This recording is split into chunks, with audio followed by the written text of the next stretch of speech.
So in today's episode, I'll be giving you a tank update on the new corals I got and also on the filtration I'm running on this tank. So let's get into it.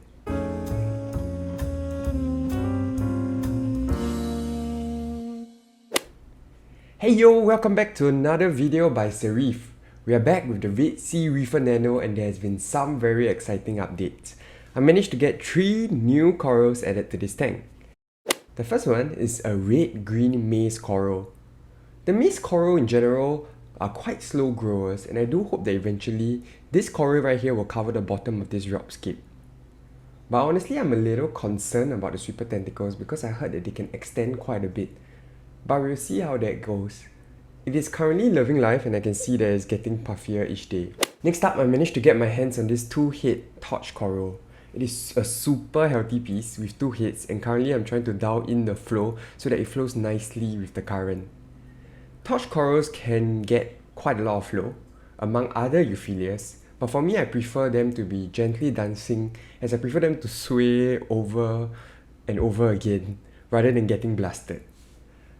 One other tip is that to tell a healthy torch coral is to look at the part that connects the tentacles to the skeleton. Really healthy pieces, you'll be able to see some white tissue on the skeleton. I also got this purple tip octospawn and I just love the coloration on it. It has a bright green, almost neon looking green coloration. And you can see here, I placed my octospawn in an area of rather low flow and very happy about how it looks. So this is the perfect flow, in my opinion, for the octospawn where it's just gently moving. In this area, if all goes well, I'm hoping to add more euphilia like torches, hammers, frog spawns, etc. Other than that, the tank is doing great. I still have some diatoms on the sand bed, but it is slowly clearing up. The Duncan, Zoas and Candy Cane are also really puffy and large, so that's good news for the tank. I do see that in the next few weeks that I'll be adding and stocking more corals and, I don't know, maybe a couple of fishes as well. Another thing I would like to share about my tank is my tank filtration. So in this tank, believe it or not, there are 7 filtration methods to remove inorganic material, and this helps to manage the phosphate and nitrates.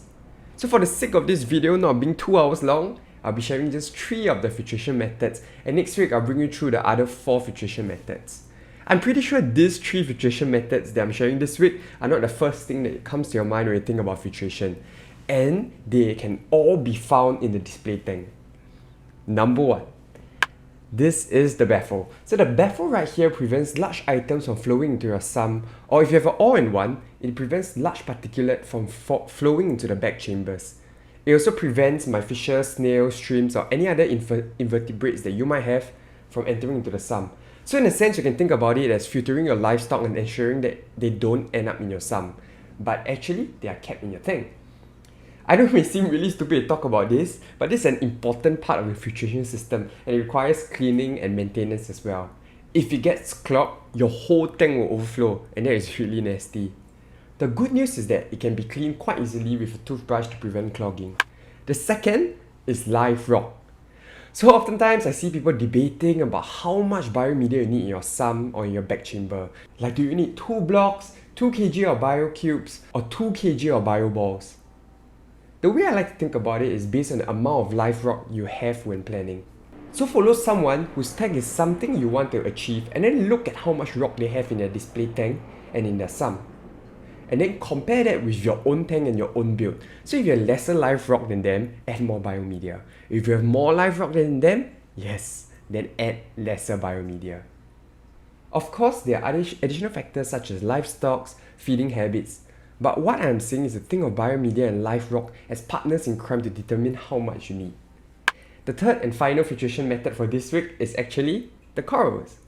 So for many of us, we keep our nutrients low for the purpose of preventing algae that may grow and fight for real estate with the corals.